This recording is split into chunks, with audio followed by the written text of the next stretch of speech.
Okay. Well, as of now, Martin, you were the only one here, so we'll see if anybody else shows up. I'm CJ Shields from the Office for Academic Innovation. I have my colleague Sally Hughes with me, and we're going to be talking about what's new in Canvas. And this is a very informal session. What I'm going to be covering today are the release notes from December 20th until January 21st. And if you were interested in having a copy of the presentation, there's a TexAg there, TexAg/WNIC 02223. And you can access the presentation there and have a view-only copy if you would like to have it after the presentation is over. So our objectives today are to establish the series and in 30 minutes provide information in 3 sections, Canvas updates, then provide a time for general Canvas Q&A, and then open discussion and networking. The idea of this series is to provide updates on Canvas each time there are release notes. So at the first of the month, if the first of the month falls on the weekend, then we'll do that on the Monday following. So Wednesday, March 1st, Monday, April 3rd, and Monday, April 1st. Or Monday, May 1st, excuse me. Those are the days. Each of those will be at 10 a.m. Today's was at 10:30 due to a confusion in ERS. So in the future, they will be at 10 o'clock. So just make sure that you note that change.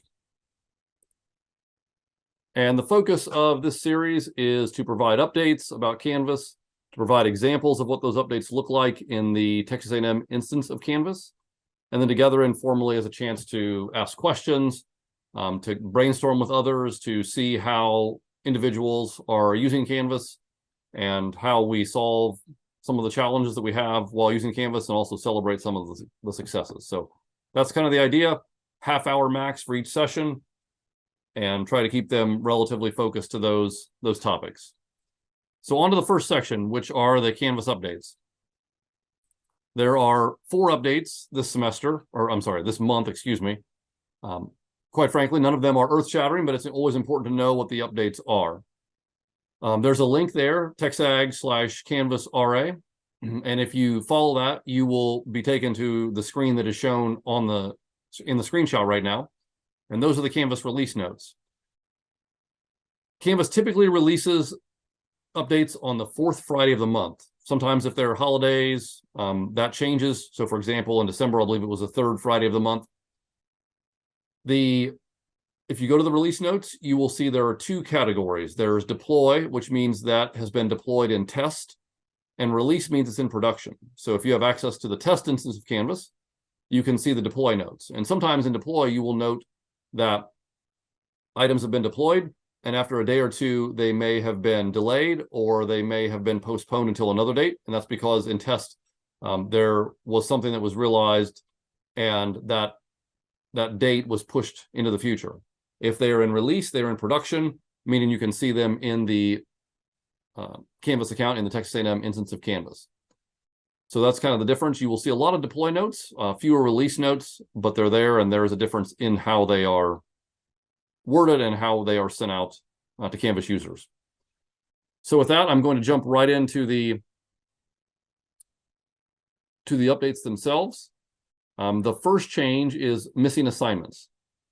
In SpeedGrader, you can mark assignments as missing. You can see I've highlighted that in blue on the screen. You can use an MI, whether that is capital or lowercase, is up to you. And you can increase efficiency by doing this directly. Previously, you had to select the assignment, and then the flyout opened, and you had to select missing from there. And I will demo this real quick. So I'm going to go into my test instance of Canvas here. I'm going to select grades. From grades, I'm going to locate a student. And you may be familiar with the excused. So let me get rid of this one. On the flyout, this is what I used to have to do. If a student had a grade here, I had to hit the flyout and I had to choose missing. A while back, it was edited so that you could put EX for excused and you could avoid using the flyout. Now the same is true of missing. So if I have this assignment for Brandon, who is an employee in our office, if I select the flyout, I can choose missing, or I can type MI or MI. And those individuals will have an assignment noted as missing. So that's the difference. You don't have to select the flyout anymore. You can just type them in. So there's now a code for missing and a code for excused, which has been around for a while. But both of those will hopefully increase efficiency as you can enter those definitions vertically down the gradebook as opposed to selecting the flyout.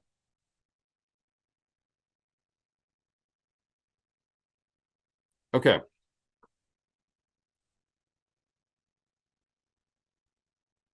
The second option, or the second change rather, is the rich content editor.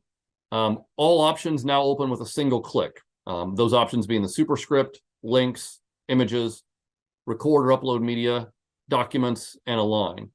This increases efficiency by ease of use and also increases the accessibility of Canvas in general. So let me demo that. I'm going to navigate out of the gradebook.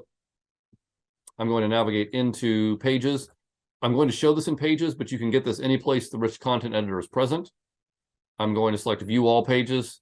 I'm going to create a new page just for demonstration purposes. And at first, honestly, this change was a little hard to note, but then I started realizing it used to be that if I refresh this.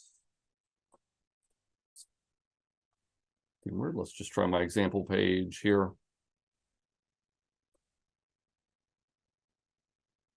And if it used to be on like the subscript or the superscript, if I wanted superscript, I could click here or I could click the drop down and I could choose subscript. So it was actually two different icons, but now it's just one. So I just click this and I have the drop down, same with adding a link or a picture.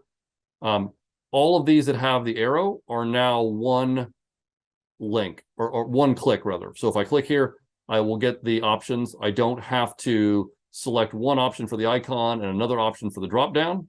Notice they're all one button at this time. So that's the second update. And that did greatly increase the accessibility of Canvas by having a streamlined number of buttons for users to click on, and hopefully would increase efficiency as well. The next option is when printing individual grade summaries, a single comment can be turned on so that it views below the submission. This impacts both instructors and students. Let's take a look from the instructor perspective first. So back to grades. And if I click on an individual student, let's say Daniel right here, or David, excuse me, right here, who again is an employee in our office. If I select grades then from the flyout, I now can print the grades. I can print a grade summary. Use case for this would probably be limited, but might come in handy if you were doing individual conferencing with, with a student. Notice that 2 of David's assignments have comments on them. If I select that comment and then choose print grades, that comment will print on the report. So I'm able to print that, give it to the student with the comment. Previously, before this update, I believe all assignment comments printed at the bottom. It was a bit hard to note which comment went with which assignment. Do be aware that you can only print one comment at a time. So if I chose another comment, so this time it's a different comment, and I select print grades, notice that only this single comment displays at this point. So I can only display one comment at a time, but I am able to print that on a student's individual grade summary. Let's take a look at that from a student perspective. So I'm logged in here as David, and you can see I've navigated to grades. Let me backtrack here. I've navigated 2 grades. Let's say I need to print out a grade summary. Maybe I need to go to an instructor's office hours or something and have a question about that.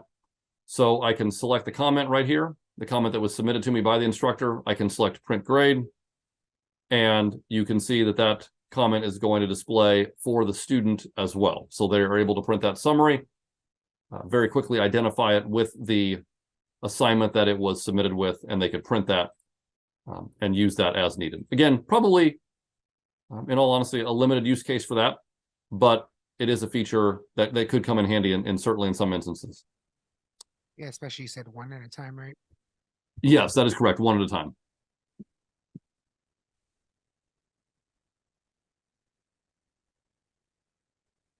And the last change is actually slated to occur today at some point. I have not seen it occurring as of right now, or when I looked last just a few minutes ago.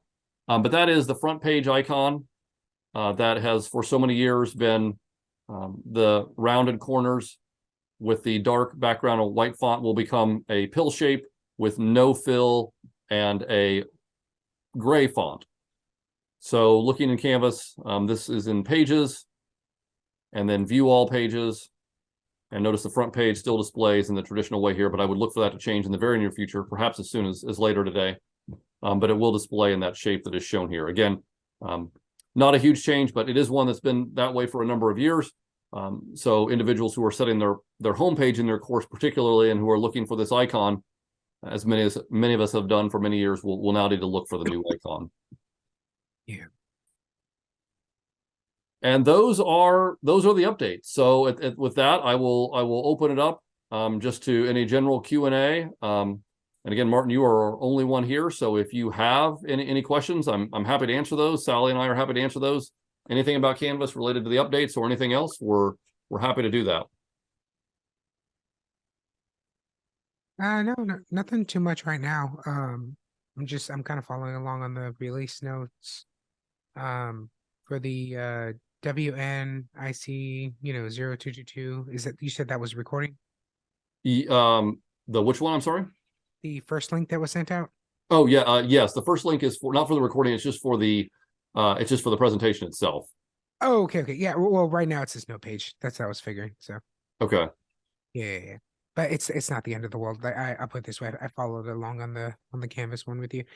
So these are the release notes for, I guess it says 1.4, right? Yeah, well, yes, probably so. And then that Yeah. was the most recent one, I believe, where there were changes other than the one for today, which was announced in a previous release note. Gotcha. Okay. Yeah. Oh, do y'all have any more general trainings? Because I mean, these are really good, for like for the detail and the release notes as they come up, but just kind of more general ones. It's more for like instructors and stuff like that. Yes. Are you an instructor? No. I'm a support person in College of Med College of Med? Okay. or School of Med. Sorry. School of Med. Yeah. We have. I'm going to open this. Sorry, I'm at home today, as I think everybody is. I only have one screen, so I apologize. Oh yeah, that's why I have this. Sounds like my garage is a little messy. The all of ours are on all of the future trainings are on ERS. I'll drop these in the chat for you. And there you go. We have a session. This session obviously repeats. We have one on proctoring midterms. We have one on setting up a successful gradebook. That's been our biggest hitter so far this spring. So we're going to repeat that one a couple of times. But you'll find all the listings on ERS there. We may add a couple more as time goes along as well. Okay. So I have that release notes, presentation later, and what's called, I know I signed up for this one because there were, I guess, more seats there. I think it was like 94, 95 seats available or something like that. So I think there was like 2 people that might have signed up. Well, then again, if there was 5 people that signed up for this one and it was only me, the other ones should be fine. I don't know if y'all got a contact with them or not, or if they were the same people. We did. Oh, thank you for the links. Yeah, I was typing them out manually. We yeah, so there was an issue. So the email said 10, but the registration ERS was 10:30. So we actually did the session twice a day. And we connected with 5 or 6 the first point. So, or in the first session. So we were able to do that. Okay, good. All right. All right. And Martin. Yes. That second link that I just put in there, that's our LMS digital learning environment homepage. If you go to that page, you will see, although it's not formal training like this, there are lots of playlists and resources that can answer almost any question you have. And then also on that page is a section in the maroon menu bar that says training and support. We also offer office hours every week and the opportunity for you to make a specific one-on-one appointment with someone in our office about a specific topic. All right. That sounds good. So I guess you said there's a lot of playlists and stuff. Is that some of the presentations y'all done in the past, or like kind of like to catch up and stuff like that? Yeah, there's a little bit, there's some playlists from the past, and we're going to work on updating those. A lot of them are in need of some update, but there's some really good playlists there on like how to use MediaSite, how to set up course at the beginning of the semester, those sort of playlists. Some of them need to be revised a little bit. In fact, we're in the process of doing some of that work right now. Sally and I are, but there are a number there that are very useful. Some of them do need to be updated, but there are a lot there that are useful. Oh, sorry, I should be like this way. Yeah. My other webcam was working, so I just used the internal one. Yeah. Yeah. So, all right. All right. Mark, are you relatively new in your role? No, in my role, well, I guess technically on an HR level, no, but kind of like a duties level, yes. Okay. So, yeah. Okay. Well, if we do anything to support you, feel free to let us know. And I think we kind of already did the open discussion here, but if you have any more questions, I'll pause for a minute and certainly let you ask those. No, I don't really have anything else, but Okay. yeah, thank y'all. And then the last thing, which these are the links to what Sally just mentioned. If you ever want to schedule an appointment or come to our office hours, there are the links, the direct links. They're also on the lms.tamu.edu link that Sally shared. Gotcha, yeah, I saw this. Whatever your question is, we're happy to help. All right. And then the last thing, if you have a moment and wouldn't mind, I'd appreciate any feedback on today's presentation. And there's also a section on there for a space for you to note what future trainings might be, what you might be interested in for future trainings. You mentioned that. So that's one of the ways that we develop our roster of what our trainings are going to be, is by getting feedback from current sessions and finding what direction instructors and those in support roles want to go. So anything you provide there would be